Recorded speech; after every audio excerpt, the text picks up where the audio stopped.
know, I heard they recently decided to add more to it.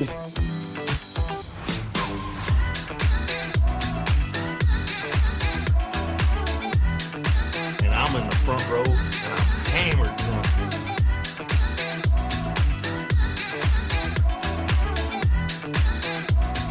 You do not have anything to drink. Can I get you a tasty refreshment? Yes, I'll have a beer. Wunderbar.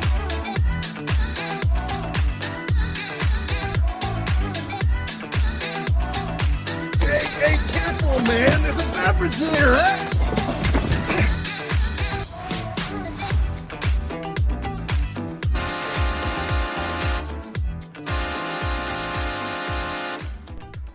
And welcome to an extra special episode of the Buzz Space and Pros podcast on location at the campsite. This is number 200. 200. I am joined by Mr. Two-Tree, Andy. 200. Two-Tree. 2. And by our special guest from way up north, Paul. Cool Paul from down the hall. I thought you were talking about me at first. Well, that is Mr. you. Two-Tree. Two-Tree. No, he's Two-Tree. Two-Tree. He's Two-Tree. You're Cool Paul from down the hall. And the thing that I like about this episode is we're kind of like bypassing Aaron this episode. I know, it's going to be so great. He's going to hate it. Oh, man. Can we calm the fuck down for just a second? Here we go. No. It already started. No. Listen, motherfucker. We talk sports how many times during the episodes? I try not to talk about sports because I know you don't have a hard-on for sports. He doesn't try that hard, though. He doesn't. Do I talk about you? You listen. Oh, I listen to you every listen to our episode. podcast. Yeah. Every episode. Yeah. Yeah, you talk about sports. I like sports. Quite a bit. I'm not disagreeing. Not disagreeing at all. What's better than fucking watching sports and drinking a beer? Like, I mean, D&D. D&D. Oh, Jesus. Segue. That actually that wasn't a bad segue. Not the not the stand-up segues. Yeah, no. Not Paul Blart Mall Cop segue. Yeah. Have you ever ridden one of those? No, because I don't have the balance. Dude, those things, they were going to be the hot new thing, and then guess what? They're fucking weird. I have a coworker that has like one of the one wheels. And it's a skateboard, basically, yeah, with the big dumbass wheel. Yeah. Dude, those things are expensive. I looked them up one time. I drunk looked them up. He's a like stay-at-home dad. 200 plus. Oh, dude, 300 for the good one with the good battery. So, quick side story. Yeah. First Robotics, which is basically BattleBots, or not BattleBots. First Robotics, basically you build a robot to do tasks, and you don't know the task until 6 weeks before the competition. Dude, I will get fucked up and watch some BattleBots, dude. So I think I it's did better that than, honestly, I'll put it out there right now. I think BattleBots is better than MMA. Like, I did BattleBots in high school as well. Did you? But the First Robotics, the guy that created First Robotics is the guy that created the Segway. Oh. So at one of the competitions in Milwaukee, they had like 15 Segways for people to try out. So I got to ride a Segway around, I forget what stadium it was, where the Panther Arena is for... in Milwaukee. Yeah. Yeah. Where the Admirals play. Used to. Oh, yeah. They don't play it anymore. They got a new stadium. It's downtown. Yeah. But that's where got to ride a Segway. It was fun. I don't see the point in purchasing one. But like doing Segway tours, I could see that. Yeah. Now, look at this old house. Now Segway again. Segway. D&D. D&D. Holy shit. All right, go ahead. Jerk each other off. I'll just sit here and drink beer. You can make snide comments in the background. background. I'm pretty good at that. What are you doing? A homebrew right now? Or are you doing nice? So, I know it's been a year since last. You and I last talked D&D. I have finished the starter box with my group, and so there's been a couple weeks between that and Two-Tree. It actually might have been 2-3 months between. It's funny to me. Okay. Oh, Two-Tree. But you just in gotta that- have Two-Tree, and then it's another Two-Tree, and you're good. Yeah, but in that time, we've gotten an influx of newer people at work. So and the that newer happened people- because they saw other people playing, right? No. No, we recruited, right? Oh, I'm right, because normally in a situation like you at a fire station where there's captive audience, yeah, they see people playing, and it's like, I'm not gonna play. Then all of a sudden they see other people playing, and it's like, well, That looks kind of fun. If they're on the bandwagon, I'll get on the bandwagon. So we recruited beginning of last year for more employees, just in general, at work. And it just so happened that when we recruited, a lot of the... Calm down. Got some engines in the Anyways, background on location. It just so happened that when we recruited, there was a lot of younger people. And of those people, a lot of them were like, oh, we didn't know that you guys actually play D&D here. Like, can we join? And because they were new, I'm like, hold on. It's like an orgy. Yeah, I'm like, you're new. Can I join? You're new. Let's get you, on shift. I studied film. Yeah, let's get you on shift, settled as being a firefighter. And then once I finish this box and I have time to kind of reset, we'll get you in. Should I just make sexual innuendo jokes the entire time? Anytime you want. Finish on that box? Always finish on the box. So the box got done. That was good. Yeah, that was good. So we finished the box. Wait, you finished on the box or In the box, In the on the box. box, with the box. You have children. Your pullout game is weak, bro. It's very weak. And so while we were nearing the end, I started brainstorming homebrew world. Yeah. I made maps with the the rice method no? with the maps. Rest, ice, compression, elevation. Shit. I'm the medical guy, and I didn't even think of that.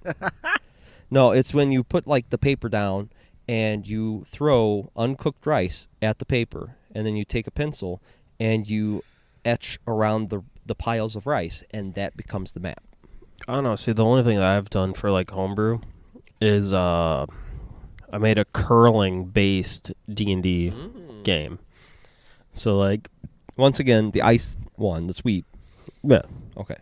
So Call back. based off of they were at one side of a mountain, they had to make it to the other side of the mountain, which was the curling things, and in between there was things, and they had to curl their way to Very the other nice. mountain. So I did the rice method. I made a map. I started thinking about it, and I got these new fresh blood. We'll call them fresh blood.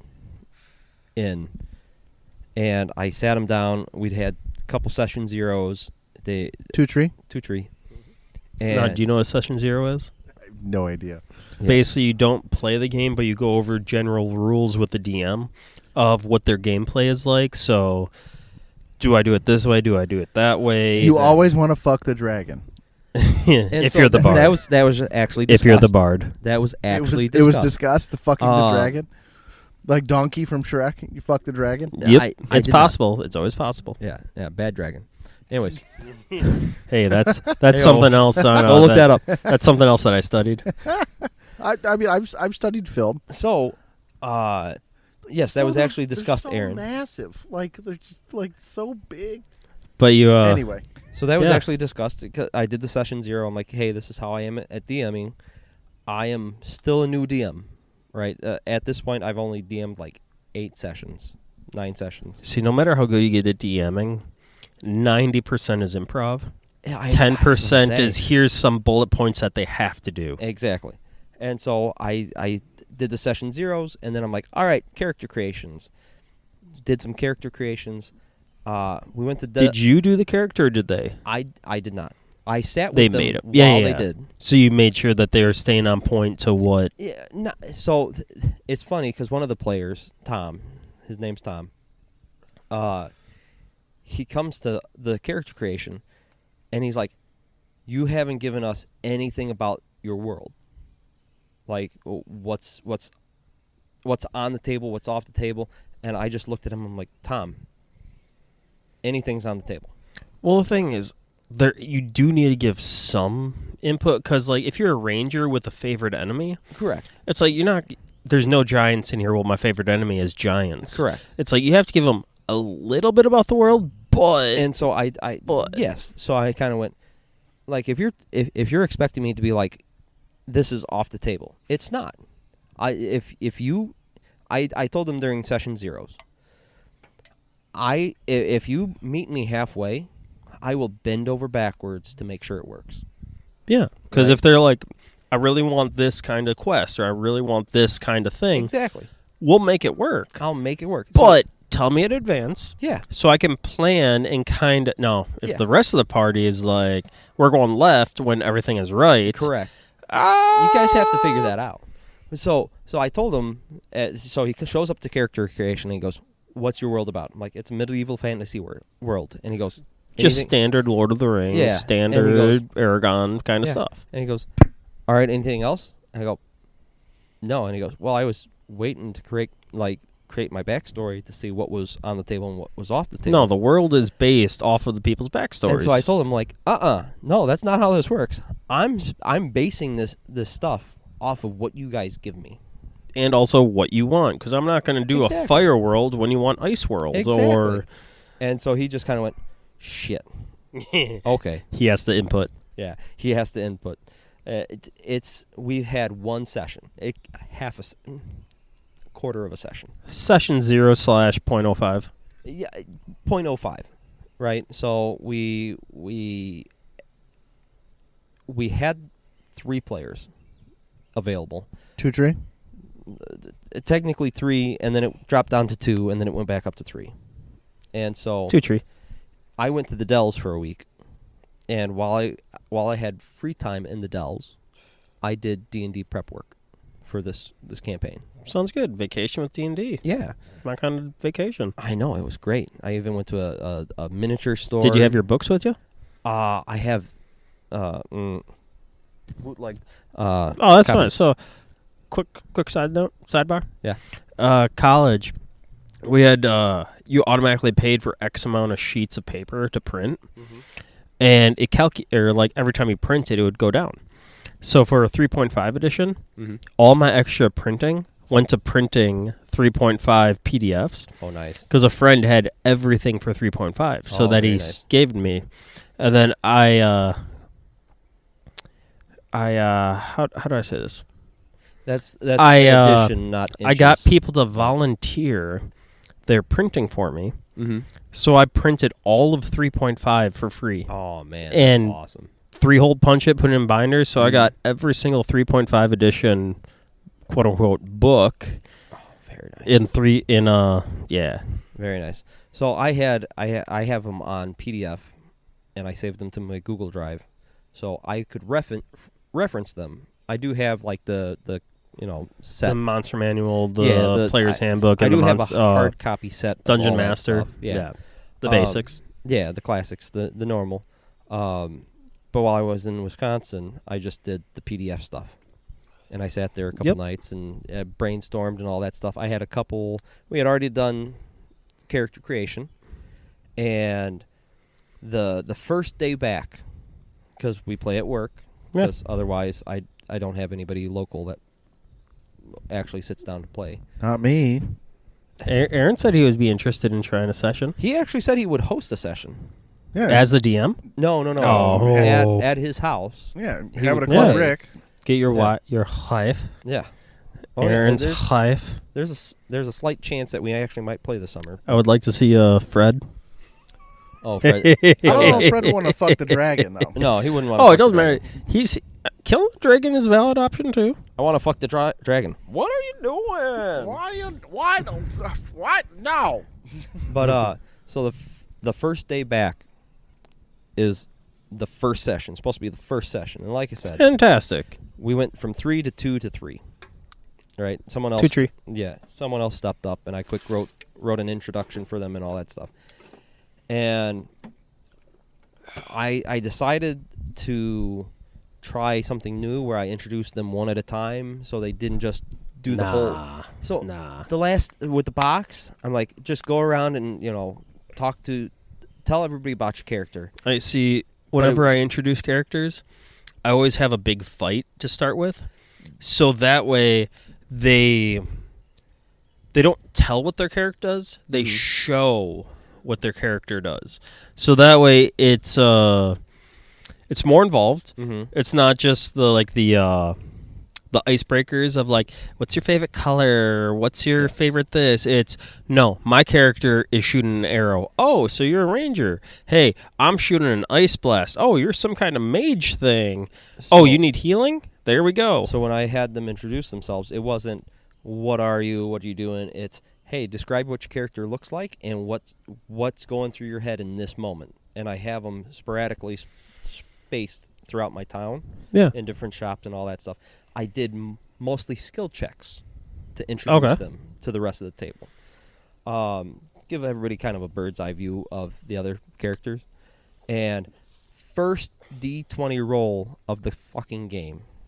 Was it the very first roll? Very first D20 roll. Fantastic. Nat 1. Oh, fuck that dragon. No. No. That is the worst roll. Fucked That is by like, the dragon. Yeah, get fucked by the dragon.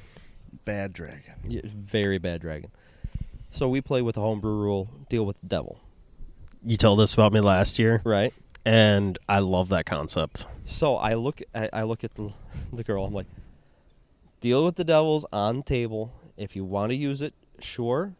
If not, no biggie. And she's like, all right, fine, I'll you use see, for it being the very first roll, I don't think it's worth it.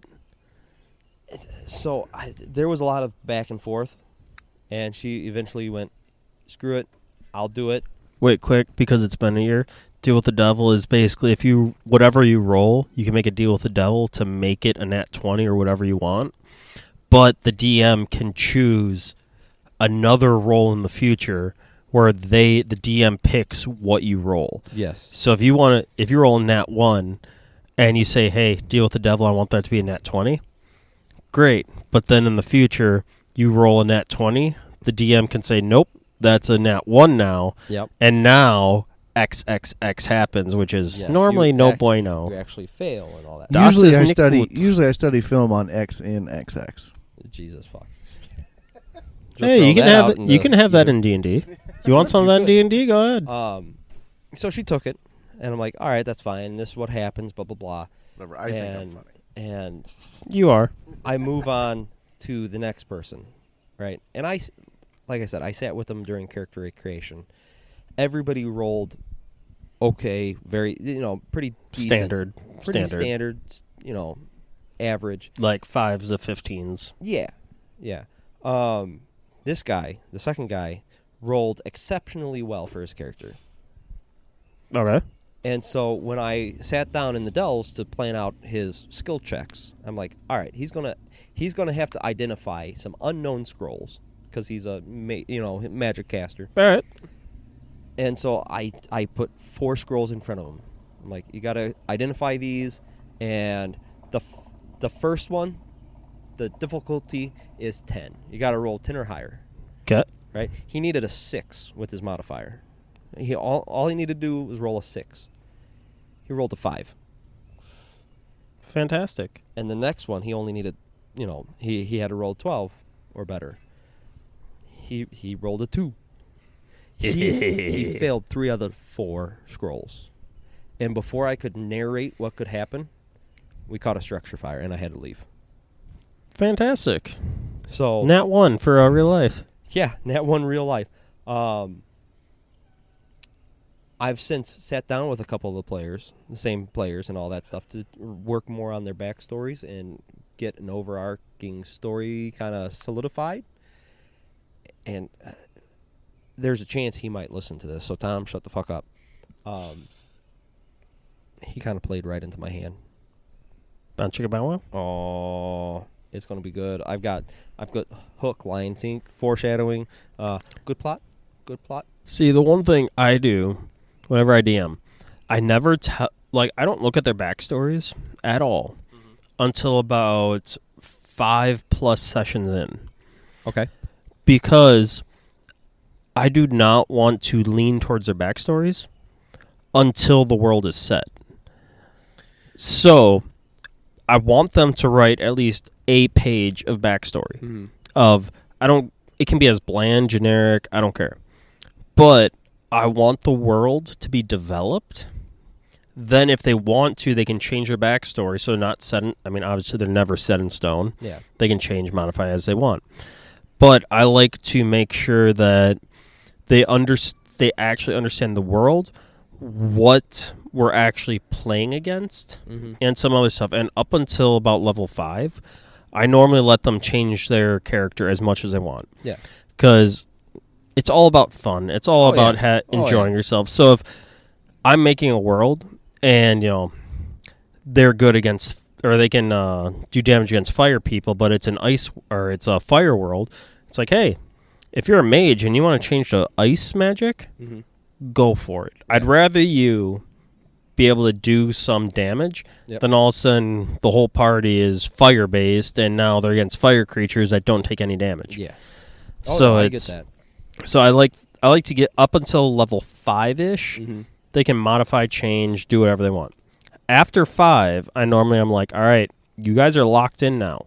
So if there's anything you want to modify, anything you want to change, go for it. But at this point, I'll start looking at your backstories and start looking at your stuff, and I'll start integrating it. But to start, it's my world.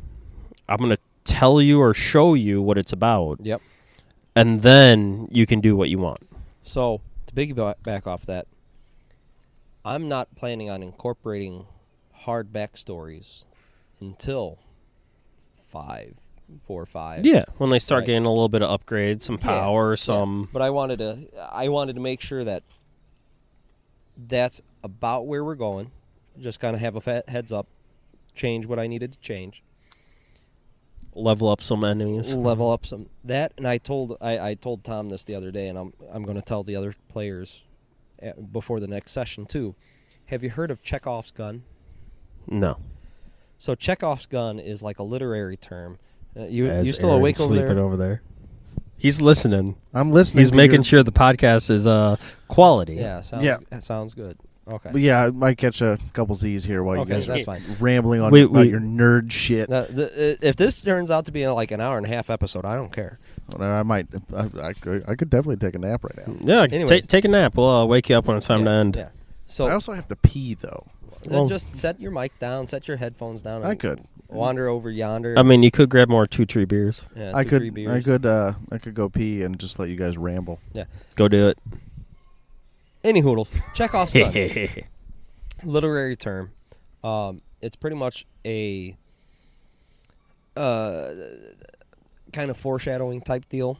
So Chekhov's gun is pretty much if I introduce or mention a gun on the wall or on the table in Act 1, then by Act 3, it has to fire. So if the characters get it, it has to fire? Or if in general, in the game? In general. So I told this to the guy. I'm like, listen, I'm not going to tell you what little pieces here and there I'm dropping as hints. But if I mention something that pertains to your backstory, pertains to anything that might be in the future that I'm thinking of, anything that I mention is on the table. Could come back, could just be stagnant. And I told him, like, just based on your general precursor backstories that you guys have given me, I've already laid a couple things, and I don't think anybody has caught on to them. And he goes, yeah, probably not. He's like, I know what you said to me during my whole thing, but I didn't listen that hard to what you said to so-and-so. Well, especially for first-time players. They're an experienced player, too. Oh, no, but you said you have a bunch of newer players that are... New to me. They've played a couple times. Okay, gotcha. Because, there's plenty of times... There's plenty of times when, especially playing with new players, you do the, hey... Do you really want to do that? Not even that. Just the, hey, there's a thing that's happening. Wink, wink. This could be important later on. Yeah, this thing is glowing. Well, we don't want to go over there. We want to go over here. Okay. Then all of a sudden they come back and it's like, hey, we need to sell to this village, and the village is burnt down. Yeah. And it's like, yes, time in other areas moves when you're not in the area. Yes. So I'm going to risk spoiling it for my players, just to tell you. Fantastic. All right. So the first character I introduced him in this D&D homebrew world is a Fey elf, Eldrin. Okay. Right. And she got banished from her village because a blight came in part of their sacred grove. All right. And instead of trying to figure out how to like help her or do something about it, whatever. Not so much help, just instead of sitting around and contemplating different ways, different solutions, she was headstrong and she used fire magic and burnt the blight away. Saved the grove. Okay. But because it was sacred ground, she got banished. Oh, so she burnt the sacred grounds. Yeah. And everyone's like, "Oh, you saved us, but..." Oh, I was going to say the opposite. They don't even know that they saved them. Just, you burned the sacred forest, you can no longer come back. So, pretty much, you got banished for it, right? You saved us, you mitigated this problem, but you burnt our sacred ground. You're banished, right? So, her introduction started in a potion shop. Okay. And I mentioned, like, oh, yeah, on this wall is, all the different sorts of health potions, all the reds and pinks and blah, blah, blah. And, mana magic, other stuff, the higher grade stuff. The back door with the high stuff. Yeah, right. And then over here is just the common, adventuring stuff, potions of invisibility and, this 50 and gold that. plus. And then on this third wall, you have all the specific potions, all the specialized potions. And I listed off a whole bunch of, like, just generic stuff, like hair tonics and this and that, and fungicide and blah, blah, blah. And blight's a fungus.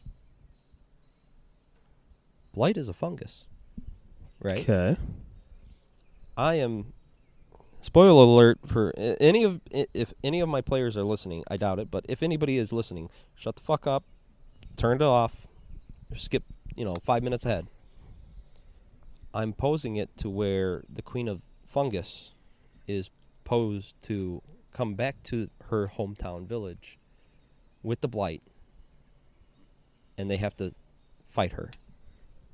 Nice. Oh yeah, because the game I'm playing, it's still Horde of the Dragon Queen, which I didn't realize. Can I fuck that dragon?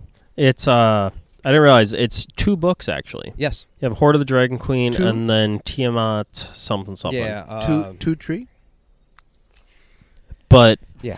So I mean, we're only playing once a month for like 3-4 hours, only during the summer because during the winter is curling season, so we don't play during curling. Priorities. And oh yeah, except for one guy in the group, it's all curling guys, and I read maybe 3-4 pages ahead of the because it's a pre-planned. Yeah, it's a module. It's module. So I read and then there's. Like I said, 90% is improv, 10% is actual story planning. So it's just like, as the DM, trying to remember what you said. Yep. And, I mean, you make notes as best you can, but then all of a sudden it's like, oh, yeah, we met this guy before. You did? Oh, shit. But I got one guy, he's a bugbear. Oh. I forget which... class he is, but he has like 15-foot reach. Ooh. Once they get to level 5-6, he'll have like a 20-25 foot reach. Holy shit. With a halberd. Holy shit. Oh yeah. So it's like whenever, and there's a couple of times when it's like, hey, you guys are fighting some wolves, and especially with him being the tank, I'm just like, you need to, all right, I'm going to up the health of these wolves. And he's as you have to do. He's a straight numbers guy. Oh, boy. He memorizes all the enemies and everything like that. So I'll just add and he's like, oh, well, these enemies were harder than ones I faced in my backstory. So is there anything different about them? They have thicker skin. Yeah, there's something different about them. Instead not of in your backstory. Instead of being quarter-inch skin, they have inch thick skin, not including the hair. So that's why they're harder, or some other weird stuff like that. A little extra foreskin. But Yeah. the one thing that I do like is I made golems. Oh, yeah. They're normally Big fan. Resistant to fire. Or no, I forget what they're resistant to. They're normally resistant to some kind of thing. Mm-hmm. But I made they're normally resistant. Fire. They're normally weak against fire. But I made a lava golem. Ooh. So that way, all of a sudden they're doing fire attacks, and all of a sudden the lava is spilling out of them. So like, nah, they got resistance to fire, and they didn't because they were expecting that, so they didn't have any ice or water damage.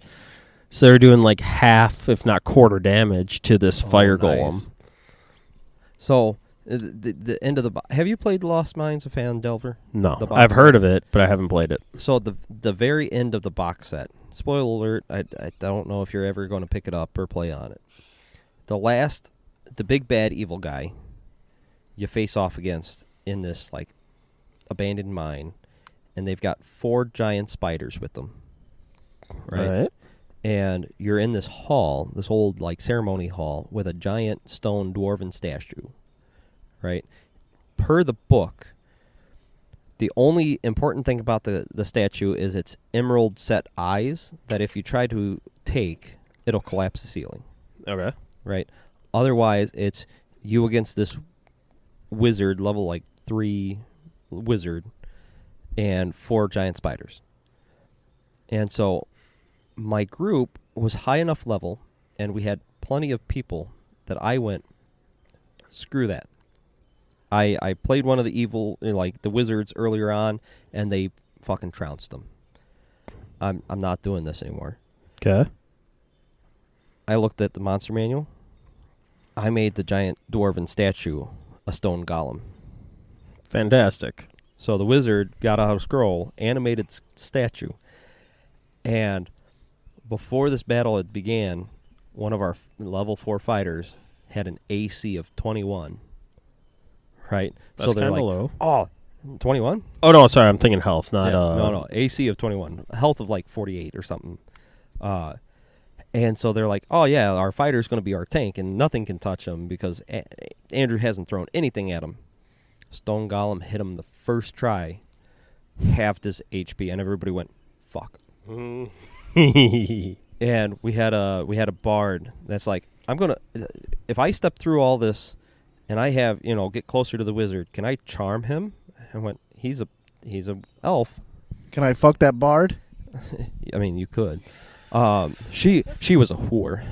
Anyways, I'm like, you could, just so you know, it's elven background, just like you. It has advantage to saving throws against being charmed. Yep. And he goes, I don't know. And everybody's like, no, just heal our fighter. Heal our fighter. Don't do that. Attack something else. Like, don't do that. He's like, fuck it, I'm going to do it. I rolled a 2 and an 8. Fantastic. He single-handedly stopped the fighting. Fuck that. I think I talked about it last time, but I'll talk about it again. One game I was in, we were in the Underdark, and we found 3 basilisks with eggs. I was a cleric with command, and basilisks can turn people to stone. As it was charging up, because the DM was like, okay, its eyes are starting to glow, it takes like 2-3 rounds, two tree, for it to actually take effect. I told the one that was charging to turn. Basilisks are not immune to being turned to stone. So it was forced to turn during its attack, turned both other basilisks to stone, and then it was not facing us, so we had attack of opportunity on its backside. Ooh. To flanking? You yeah. guys play with flanking? Yeah. Oh, shit. So we were able to take the one out while the basilisk took the other 2 out, and then we had a pet basilisk the whole game. Oh, shit. So, Well, fuck, buddy. yeah, it was Aaron, awesome. you'd be a good bard. Did you fuck that basilisk? Basilisk? Nah. No? Nah. I was a cleric, and I was all about healing. What that tongue do? I was a dragonborn cleric. Ooh. So, and because he was basically in a dragonborn that What color? purple? Oh, poison? No. No. Lightning. I thought that was blue. I'm colorblind. Oh, okay, fair enough. But anyways, Heard it both ways. But anyways, and also my cleric was bullied for being dragonborn because it was in a non-dragonborn area. Mm-hmm. So he had one.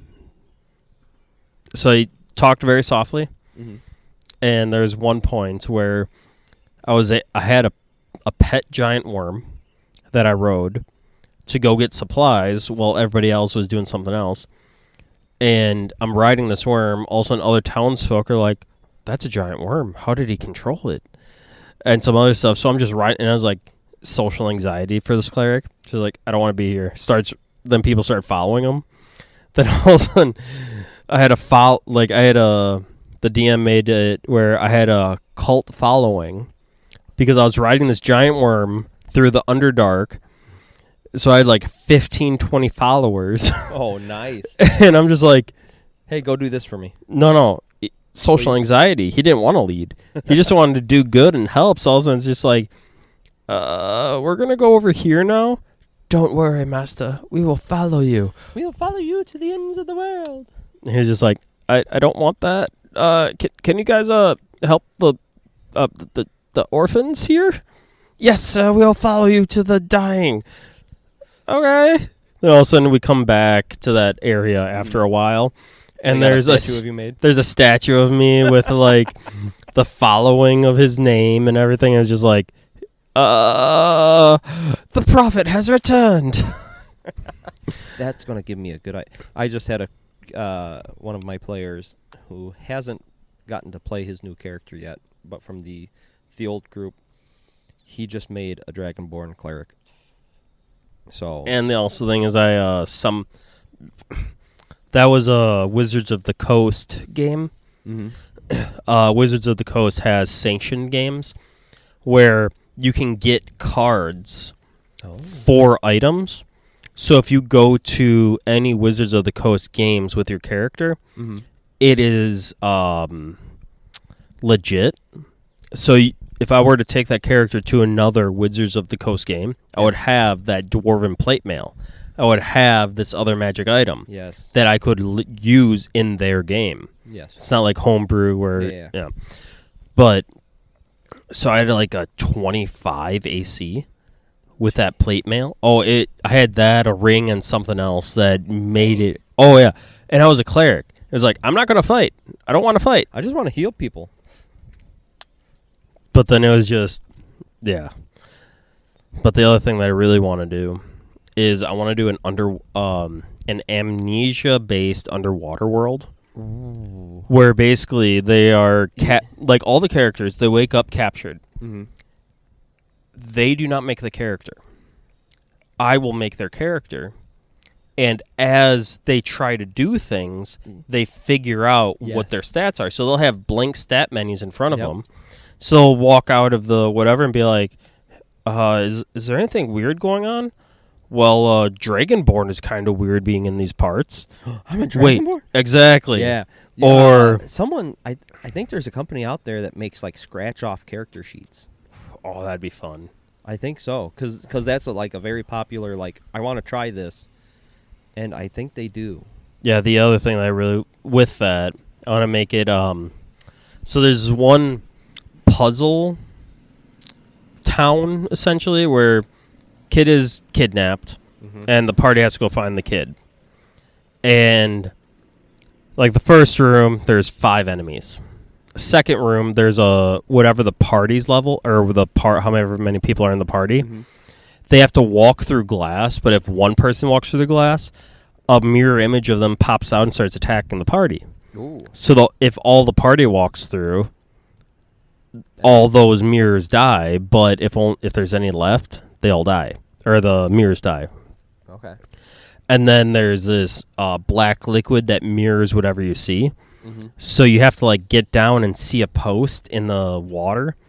and then the water will show that post so you can walk across the water without going in the water. Oh. And at the very end, there's basically a Tesla with a bunch of the townsfolk within it charging it. And you have to do a puzzle just like combination lock. Mm-hmm. And the trick is how many people or how many enemies did you defeat in the last 4 rooms? Oh. That's the number that they have to put in. Oh, that's... So if you fight 5 people in the first room, 4 in the second, and 3 and then 5, it's 4, 5, 3, 4 is the combination to turn the thing off. But if the party steps into the Tesla area, they get shocked for half their life force. Oh, I like that.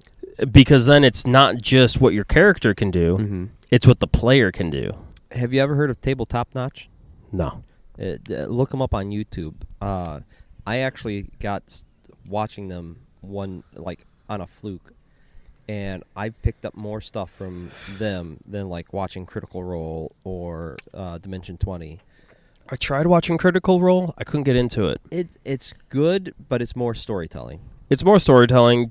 Don't get me wrong. I've watched like highlights of Critical Role, which I like the highlight reel. The highlights are great. I forget there's some kind of like the tank of the group. I forget his name.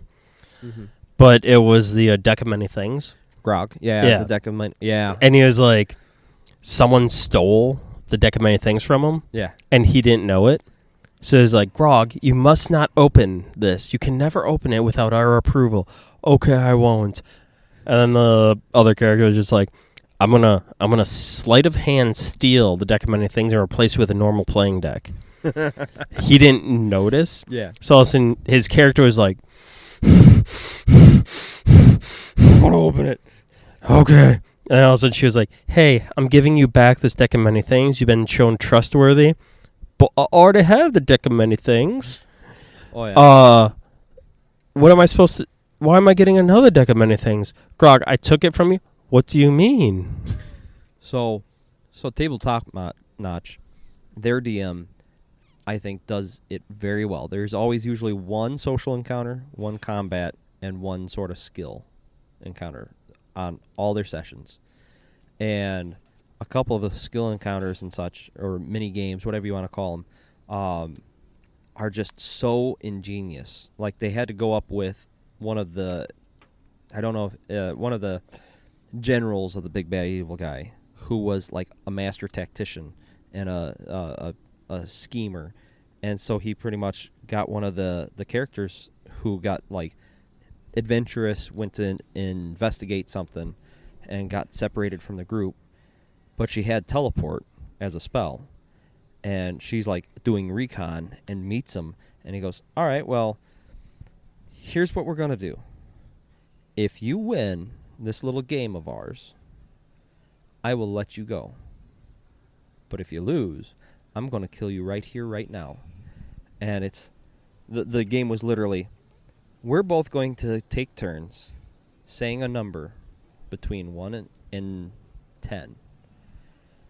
And whichever of us lands right on the dot, 100, wins. And she loses. Dead. She teleports, and he fails his counterspell roll. So she just barely skates by. Fantastic. And a week later, they come up against them again, and her character goes, wait, hold on, so-and-so's facing him? I'm going to cast telepathy. And she slid a piece of paper across to the player and went, read it.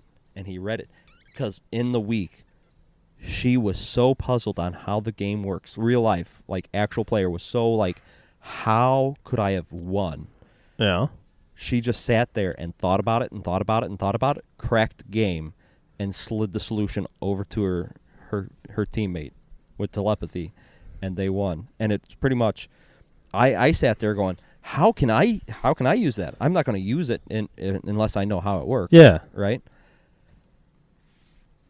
You and I go back and forth, right? The key is, as you go, the last digit of the number has to chronologically lead up to 10. So if I say 7, you need to say 4. So we end at 11. Okay. Right? And if I say something else, you need to say whatever, so it lands on 22. And as you go back and forth... So it's a numbers game. It's a numbers game, right? As you go back and forth, it ends with me saying something, and no matter what I say, your number will hit exactly 100, and you win. Okay. And so I spent like 2 weeks, 3 weeks, trying to just rack my brain going, how can I make this work? And I cracked it. I'm like, that's fucking ingenious.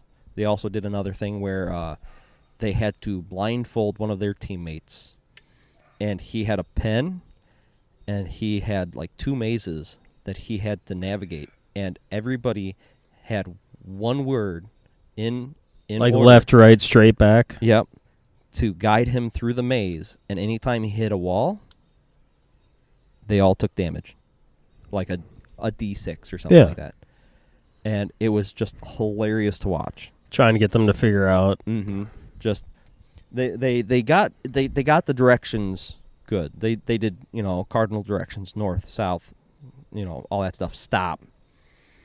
They did phenomenal. They took damage, right? But I'm like, oh shit! Like, this is actually like gold. I'm gonna steal this shit. So there's this one YouTube channel, like it's called NPC D&D. They started off with the characters that the heroes talk with. Mm-hmm. So shopkeepers or just local townsmen type of thing. That's how they kind of started, like doing live action of like a hero come up. Do you have any quests for me? Why would I have a quest for you? And then they just walk away, and it's like, well, that's a good conversation. Yeah. But then the characters that they were playing as the NPCs, they made them into the main character of a D&D session, and that was kind of cool because there's like a garlic farmer. Oh yeah, Epic in PC Man, right? Like Epic in PC Man. No, it's literally called NPC D&D on YouTube. Oh shit. Well, there you go. You got something to fucking look for. Yeah, it is solid. I will. This has been. Good morning, Aaron. He's tired of listening to D&D and Yes. no sports. No, I'm tired of just sitting here doing absolutely nothing. is that sports enough for you? Fictional, but yet sportsy. Quidditch? Quidditch. Which is a live game. You can play Quidditch in our world. You can't fly on a broom. Anyway, Hmm? this has Challenge been accepted. another episode. You can fly on a broom. You just can't land. Well, Very maybe, well. maybe a little bit of There was someone Maybe that did cranes with brooms. some Oh, yeah. maybe some drugs involved. It didn't work too good, but people were like harnessed to the crane, and the broom was harnessed, so they could quote unquote fly. Ooh. Find us on Instagram. Email us at buzzbasementbrospodcast@gmail.com. Check out Pallet Fire Talks. Yeah, there you go. Yeah, Yeah. plug your shit, Plug in. dude. Yeah, Just a shameless plug. yeah, that's fine. That's what you're here for. Yeah. That and to drink beer. My name is Aaron, I'm Andrew. This is Paul. and yeah.